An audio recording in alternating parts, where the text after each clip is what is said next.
Dear students, topic for this section is transparency and constraints of mobile computing environments. So what is transparency? Transparency is the ability of a system to hide some characteristics of its underlying implementation from user. So there are different types of transparency like access transparency, location transparency and failure transparency. So we will see one by one. First is access transparency. So it is the ability of a system to hide the difference in data representation on various machine and the mode of access of a particular resource. Then location transparency, it is the ability of a system to hide the location of resource. So location transparency is of two types, name transparency and user mobility. So what is name transparency? Name transparency ensures that the name of a resource does not reveal any hints of the physical location of the resource.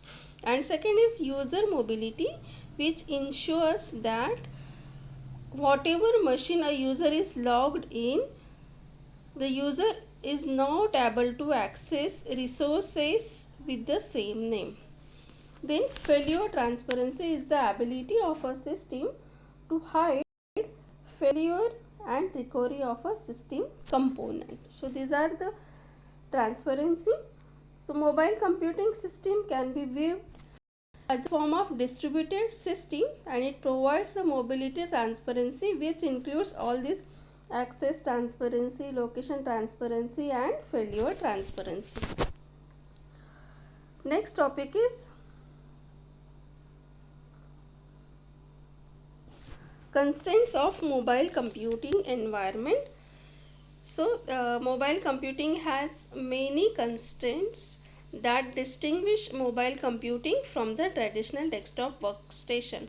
So first constraint is mobile computers can be expected to be more resource poor than the static counterparts. As we know, there is a rapid improvement in the hardware technology. According to the Moore's law, the hardware is there is an improvement in the hardware. So we can say that the laptop computer purchased today is more powerful than the desktop computer just purchased a year or even a month ago. Okay, and as we know, this mobile computer requires a source of electrical energy which is in the form of battery. So this battery store the finite amount of energy, so that battery should be replaced or recharged. We can replace as well as we can recharge that battery.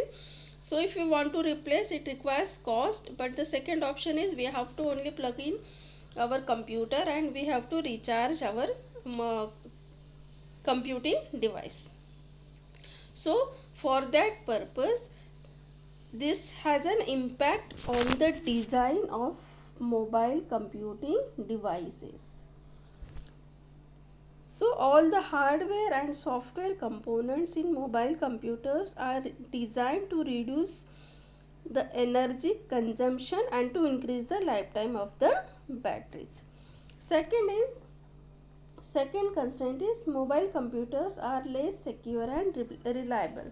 As we know, we can carry our mobile computers or mobile device anywhere with us or everywhere with us.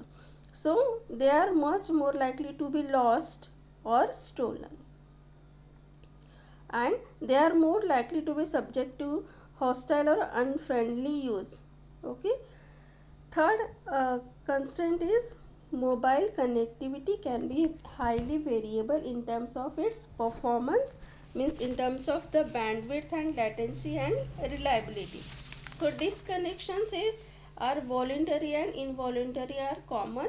So and the bandwidth between the networks are different. So these are the constraints of mobile computing environment. So because of this constraint, we can say that it is necessary for the dynamic adaptation in mobile computing environments. So as this mobile computing environment are resource poor and less secure. So it is more reliance on the infrastructure, as it is having a intermittent connectivity and energy constraint.